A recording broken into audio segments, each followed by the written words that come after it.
Amics i amigues, estem en aquests mateixos moments passant per els revolts de Bàscara, o revolts d'Orriols, coneguts també així d'aquesta manera.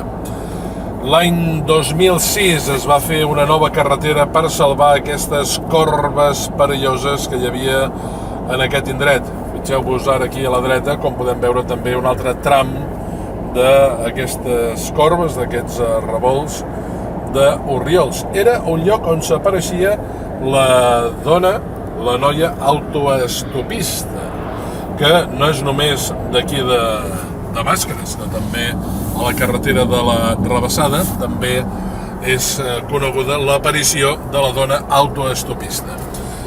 Qui era la dona autoestopista, o qui és? Perquè després ho veurem al lloc on s'apareix la dona autoestopista aquí a Bàscara, ja que no es pot aparèixer aquí perquè han salvat els Orriols, hi ha un altre lloc.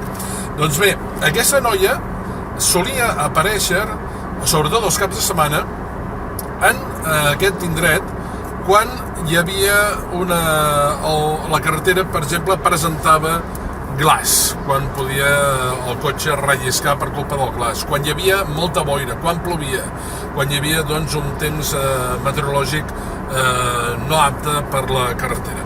I aquí aquesta carretera de Bàscara era molt freqüentada, ara també hi ha l'autopista, però anteriorment i ara encara també, per joves que van a les discoteques d'Empúria Brava i de Roses. Llavors aquí es havien trobat, segons la llegenda, més d'una vegada l'aparició de la noia autoestopista que es posava doncs, a fer autoestop.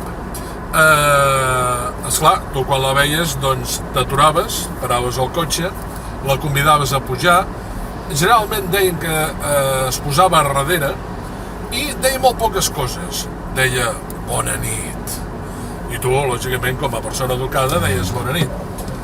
I quan anaves a passar per el revolt més perillós, et deia, pocs segons abans, vagi en compte per aquest revolt. Tu, lògicament, anaves amb compte, amb precaució, i quan li volies donar les gràcies, et giraves per donar-li les gràcies, miraves al retrovisor per donar-li les gràcies, et trobaves que havia desaparegut. I una cosa molt curiosa, quan fa fred ja sabeu que quan parleu surt una mica d'alè, oi que sí? Doncs ella sempre, ara que fes calor, sempre li sortia una mica d'alè de la boca.